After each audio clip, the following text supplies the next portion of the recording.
ছাত্ৰ ছাত্ৰীসকল এইটো ভিডিঅ' তোমালোকৰ মাজত ক্লাছ 10ৰ শক্তিৰ উৎসসমূহ এই চেপ্টাৰটোৰ পৰা কি ইম্পৰ্টেণ্ট কুৱেশ্যন আছে এইটো ভিডিঅ'ৰ জৰিয়তে তোমালোকৰ লগত ডিছকাছ কৰিম। এইটো ভিডিঅ'ত তোমালোকক জিকে এমচিকিউ আৰু লং কুৱেশ্যন দেখাই দিম। ইয়াৰে পৰা তোমালোকৰ মেট্ৰিক পৰীক্ষাত কমন পৰিব। এতিয়া আমি চাই লওঁ কি ইম্পৰ্টেণ্ট কুৱেশ্যন আছে। প্ৰথমতে তোমালোকক এমচিকিউ কুৱেশ্যন কেইটা দেখাই দি আছোঁ। অনংটো চাবা, তলৰ কোনটো পৰম্পৰাগত শক্তিৰ উৎস নহয়।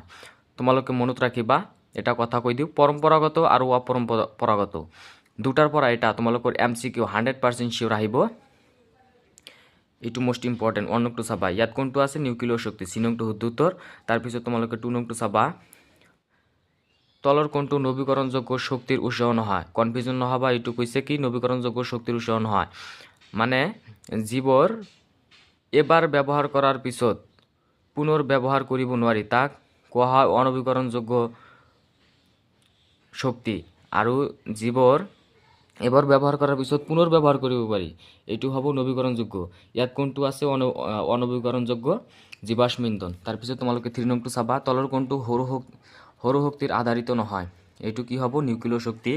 তাৰপিছত 5 নংটো চাবা, তলৰ কোনটো অপৰম্পৰাগত শক্তিৰ উৎস। আকৌ কৈ দি আছোঁ, পৰম্পৰাগত আৰু অপৰম্পৰাগত দুটাৰ পৰা এটা তোমালোকৰ 100% চিয়ৰ এমচিকিউ কমন পৰিব। তাৰপিছত তোমালোকে 8 নংটো চাবা, সৌৰকোষত প্ৰস্তুতকৰণত তলৰ কোনটো মৌল ব্যৱহাৰ কৰা হয়, এইটো হ'ল সিলিকন। মোষ্ট ইম্পৰ্টেণ্ট হয় এমচিকিউ। তাৰপিছত তোমালোকে 10 নংটো চাবা, তলৰ কোনটো জৈৱ গেছৰ মূল উপাদান, মিথেন, এইটো চাবা, ইম্পৰ্টেণ্ট আছে। তাৰপিছত যিবিলাক দেখাই দি আছোঁ ইয়াৰ পৰা তোমালোকৰ কমন পৰিব। এতিয়া তোমালোকে 13 নংটো চাবা, তলৰ কোনটো উক্তি হত নহয়, তোমালোকৰ উক্তি দিব পাৰে, মোষ্ট ইম্পৰ্টেণ্ট। ইয়াত কোনটো আছে 3 নংটো শুদ্ধ উত্তৰ। তোমালোকৰ উক্তি টাইপৰ এইবিলাক কুৱেশ্যন আহি থাকে, যিহেতু নতুন পেটাৰ্ণ হৈছে তোমালোকৰ। তাৰপিছত তোমালোকে 15 নংটো চাবা, তাৰপিছত তোমালোকে 18 নংটো চাবা, তলৰ কোনটো ভৱিষ্যত ব্যৱহাৰৰ ইন্ধন হ'ব, এইটো কি হ'ব হাইড্ৰজেন, মোষ্ট ইম্পৰ্টেণ্ট হয়। তাৰপিছত তোমালোকৰ 19 নংটো চাবা, বায়ুত কয়লা জ্বলালে উৎপন্ন হোৱা গেছটো হ'ল কাৰ্বন ডাই অক্সাইড, এইটো আহি থাকে, তোমালোকে চাবা, ভালকৈ চাবা।